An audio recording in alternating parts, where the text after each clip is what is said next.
Hello friends, welcome to our YouTube channel educate study. जैसा कि पिछली क्लास में आपको राकेश सर ने बताया था कि राकेश सर आपको फिजिक्स और केमिस्ट्री के सभी टॉपिकों का वन शॉट रिवीजन कराएंगे और मैं आपको मैथ में 11th 12th और एयरफोर्स नेवी से जितने भी रिलेटेड टॉपिक है सभी को बेसिक से लेकर चलूंगा। तो आज अपना चैप्टर स्टार्ट करते हैं। पहला चैप्टर अपना सेट, जिसको हिंदी में बोलते हैं समुच्चय।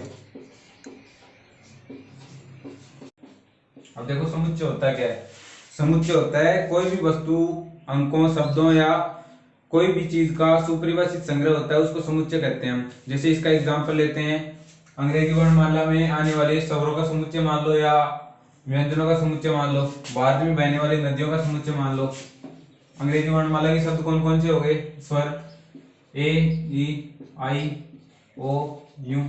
ठीक है। व्यंजन कौन कौन से हो गए? बी, सी, डी, जो भी है, ठीक है, एक्स वाई जेड तक इनको मान सकते हैं। भारत में बहने वाली नदियां गंगा, यमुना, जो भी नदियां हैं सभी के नाम आ जाएंगे, ठीक है इसमें। अब ये जो रूप लिखा है हमने, इसको बोलते हैं रोस्टर रूप।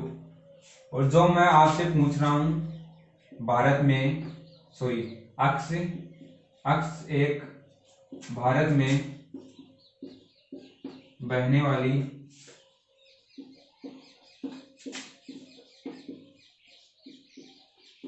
नदियों का समुच्चय है।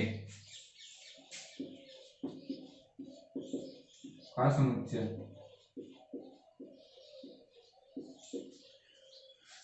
ये जो रूप लिखा है हमने, ये होता है समुच्चय निर्माण रूप। और इसका सिंपलीफाई रूप करके लिखेंगे। जैसे नदियों के नाम लिखे हम नीचे, गंगा, यमुना, सरस्वती, जो ये ऊपर लिखा है ये हो गया रोस्टर रूप। ठीक है, ये दोनों क्वेश्चन में रोस्टर रूप लिखा हुआ है। ये लिखा है समुच्चय निर्माण रूप।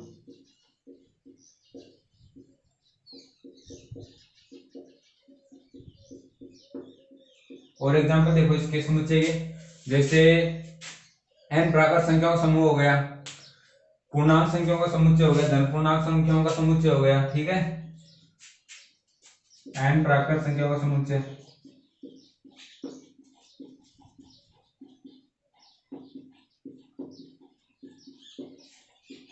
समुच्चय अब इसमें क्वेश्चन कैसे पूछेगा आपसे? जैसे कोई इक्वेशन दे देगा x square minus 4 equal to 0। ठीक है, इसके मूलों का रोस्टर रूप लिखिए।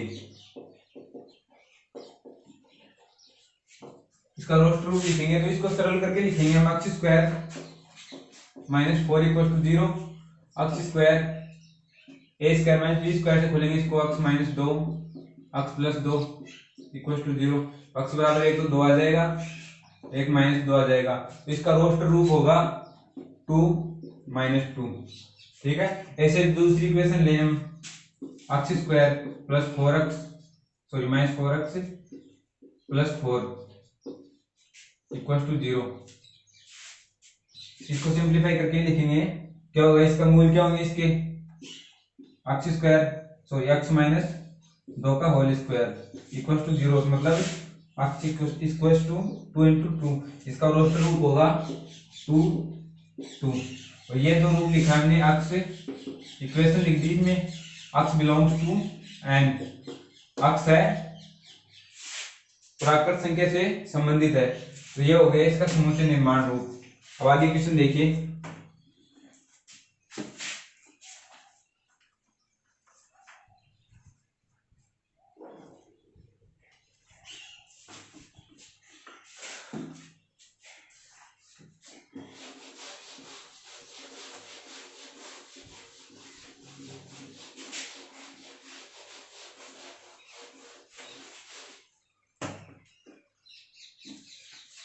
जैसे पहला क्वेश्चन दे रखा है, जे अक्षर से प्रारंभ होने वाले अक्षरों का समुच्चय। जे अक्षर से पहले कौन कौन से शब्द आएंगे? ए, बी, सी, डी, ई, एफ, जी, एच, आई, ये अक्षर आएंगे सभी। इनका समुच्चय हो गया। अब ये क्वेश्चन में पूछा है, इसको बोलते हैं समुच्चय निर्माण रूप। और ये सिंप्लीफाई रूप लिखा है ना हमने, इसको बोलते हैं सॉरी रोस्टर रूप बोलते हैं इसको। नेक्स्ट क्वेश्चन देखिए, क्वेश्चन कैसे पूछेगा आपसे। जैसे ये समुच्चय दे दिया, 1 2 3 4 5 6। अब ये देखिए इसमें क्वेश्चन पहला पार्ट पुटअप करेगा आपसे। 8 है वो समुच्चय ए से संबंधित है या नहीं है। तो 8 समुच्चय ए में है क्या, नहीं है ना, ये नॉट बिलोंग्स टू आएगा। दूसरा आ जाएगा 6 है वो समुच्चय ए से संबंधित है या नहीं है, तो ये बिलोंग्स टू आ जाएगा।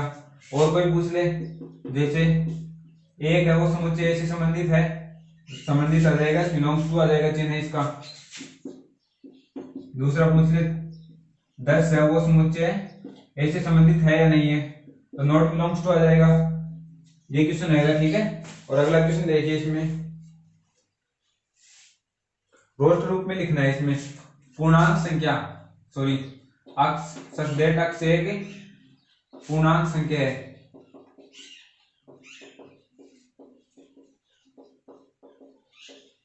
ठीक है। पूर्णांक संख्या और आगे दे रखा है ये -3 से बड़ी है और 7 से छोटी है। तो -3 से 7 के बीच पूर्णांक संख्या कौन कौन सी होती हैं? -2 हो गई, -1 हो गई, 1 हो गई, 2 हो गई, 3 4 5 6। ये हो गया इसका रोस्ट रूप, ये समुच्चय निर्माण रूप और ये रोस्ट रूप, ठीक है। समुच्चय को लिखने की 2 विधियां होती हैं, अभी बताया था ना आपको, वही है समुच्चय निर्माण रूप, पहली 2 निर्माण रूप और दूसरी होती है रोस्ट रूप।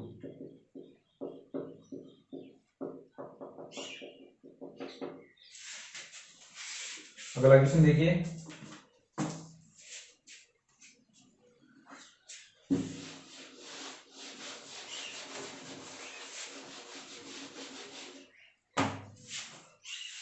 अगला क्वेश्चन देखिए, समुच्चय दे रखा है, सॉरी रोस्ट रूप दे रखा है क्वेश्चन में 3 6 9 12, ठीक है, 12 तक दे रखा है। अब इसका समुच्चय निर्माण रूप लिखना है हमको। अब ये देखो किसका गुणा जा रहा है, ये 3 गुणा में 1 आ रहा है, ठीक है, 3 गुणा 2 3 गुणा 3, ठीक है, 3 गुणा 4। तो ये देखो 3 इंटू, इसको प्राकृत संख्या मान सकते हैं हम, 2 3 4 प्राकृत संख्या आ रही है, 3 इंटू एन आ गया, मतलब 3n आ गया, जहां n है वो बिलोंग्स टू कैपिटल एन है। कैपिटल एन लिख दिया, लेकिन ये 4 तक ही दे रखी है, तो इसको हम फिक्स कर देंगे, सॉरी एन, हाँ एन है वो 4 से छोटा है, 4 के बराबर है। ये हो गया समुच्चय निर्माण रूप इसका, अक्ष सचदेश 3n अक्ष इक्वल्स टू 3n है, जहां n बिलोंग्स टू n। ये हो गया इसका समुच्चय निर्माण रूप। अगला क्वेश्चन है 2 4 6 8 10 12 डॉट डॉट डॉट, ठीक है। इसका क्या होगा सिंपलीफाई रूप, इसकी तरह देखो, इसमें 2 गुणा 1 आ रहा है, 2 गुणा 2 2 गुणा 3 2 गुणा 4 2 गुणा 5 आ रहा है, ठीक है। ये कहां तक चलेगी, n तक चलेगी।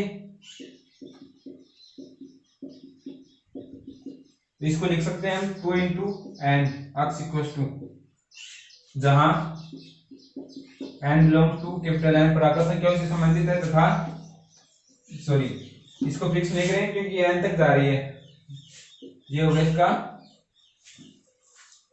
समुच्चय निर्माण रूप, ठीक है। और देखो समुच्चय प्रकार, देखो क्वेश्चन ऐसे पूछे जाएंगे परीक्षा में, ठीक है ना, इनसे बाहर क्वेश्चन नहीं आएगा आपके, टेंशन लेने की जरूरत है नहीं, क्वेश्चन पूरे करवा दूंगा मैं आपको।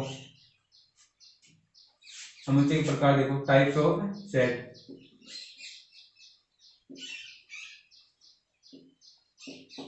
पहला है रिक्त समुच्चय,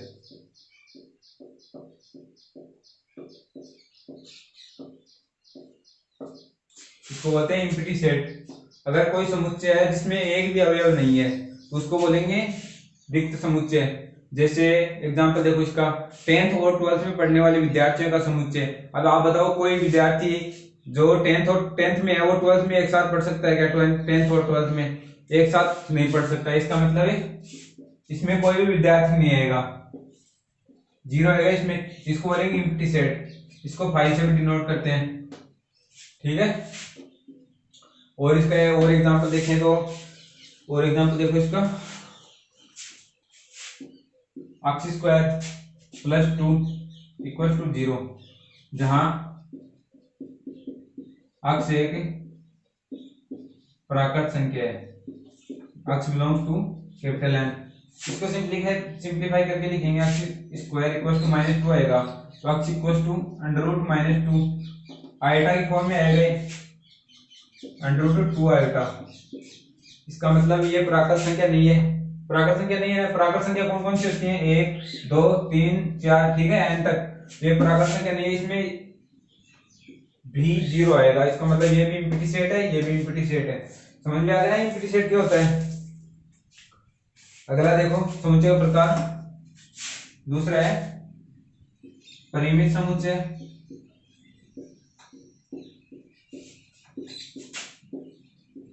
दूसरा है इसका साथ ही अपरिमित समुच्चय।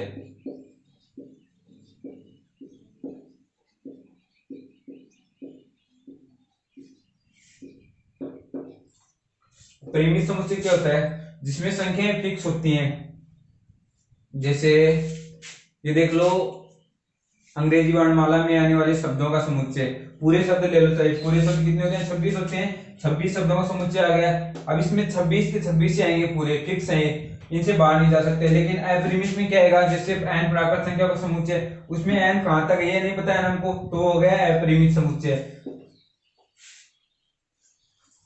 और देखो इसके एग्जांपल,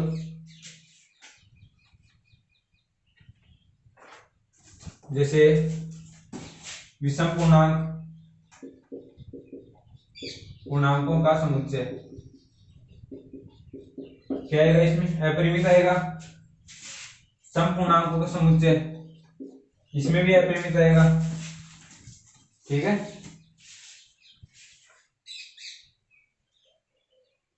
अब रिक्त समुच्चय के उदाहरण देखो और क्वेश्चन में आएंगे।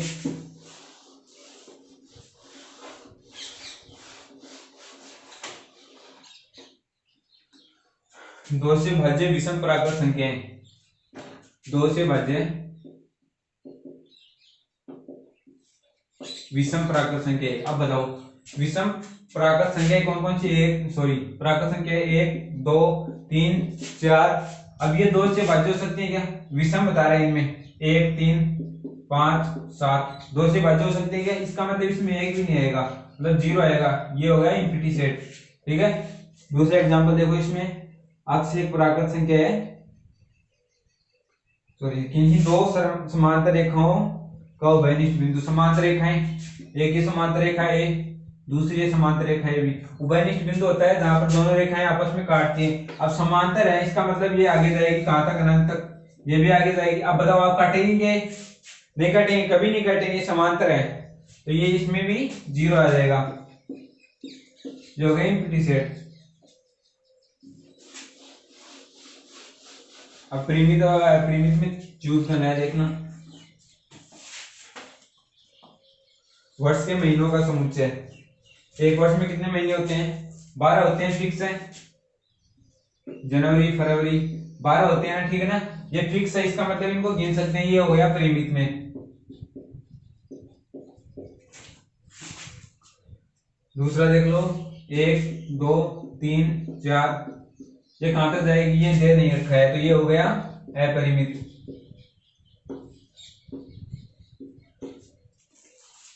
सौ से बड़े धन पूर्णांकों का समुच्चय, ये सभी अपरिमित में आएंगे, बुक में दे रखे हैं, एग्जांपल देख लेना आप। अगला क्वेश्चन दे रखा है, निम्न समुच्चय में से प्रत्येक के लिए बताइए कि कौन सा परिमित है और कौन सा अपरिमित है। ऊपर वाला क्वेश्चन दे रखा है, सेम ही वही है, इसमें भी चूज करना है, आप चेक कर लेना है, नहीं आएगा वो कमेंट में पूछना, मैं बता दूंगा, ठीक है। अगला क्वेश्चन दे रखा है, ए बराबर बी है या नहीं, ये बताना है। ए दे रखा है, A B C D, B दे रखा है, बी सी बी ए। अब समुच्चय का दूसरा प्रकार है, इसको बोलते हैं इक्वल सेट या समान समुच्चय।